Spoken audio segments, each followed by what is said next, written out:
I'm Stefan Holt, and this is News 4 Now for Friday, November 9th. And we'll begin with a check of the weather. It's going to be downright nasty tonight. Expect lots of rain, even a potential for some flooding before midnight. Tomorrow the skies will clear up, and it'll be a windy and chilly day. Now let's turn to the news, and this is a tough story in the Bronx. A father in handcuffs tonight accused of throwing hot grease on his family, including a 2-month-old baby. Law enforcement sources tell us the guy threw the grease on his 18 and 19-year-old children after an argument in their home this morning. The grease also hit the 2-month-old baby, but sources say the man didn't stop there. He allegedly took more grease into a bedroom and tossed it onto 2 other women. 5 people were taken to the hospital with minor burns. A small fire even broke out in the chaos. Heavenly Father, please help us. This is a first-hand look at one of the wildfires burning in California. Flames have been devouring everything in their path.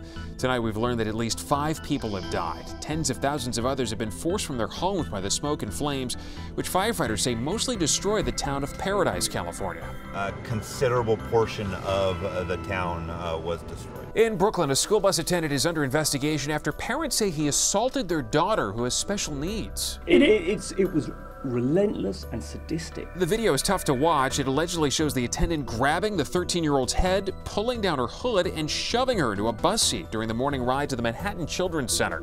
The bus attendant has been suspended, and the NYPD is investigating. Her parents say they plan on suing.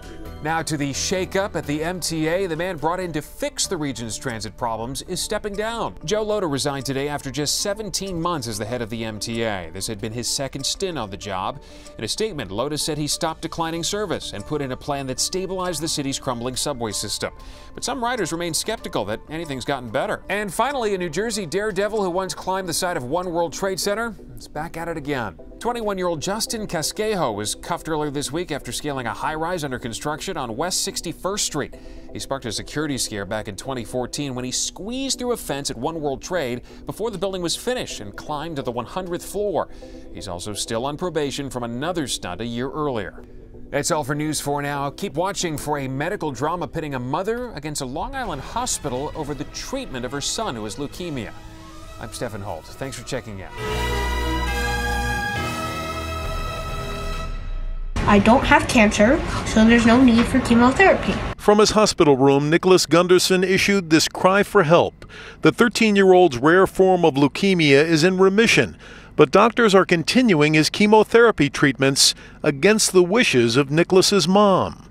The chemotherapy just destroys the body, and I don't agree with that. Candace Gunderson's belief cost her control of her son's care. Suffolk's Child Protective Services took custody of the teen last month.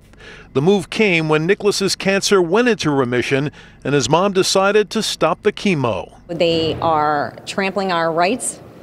They're not genuinely interested in the best interest of my child. Gunderson wants a non-toxic alternative therapy for her son. But as doctors here at NYU Winthrop Hospital insist chemo will be needed for another 2 to 3 years.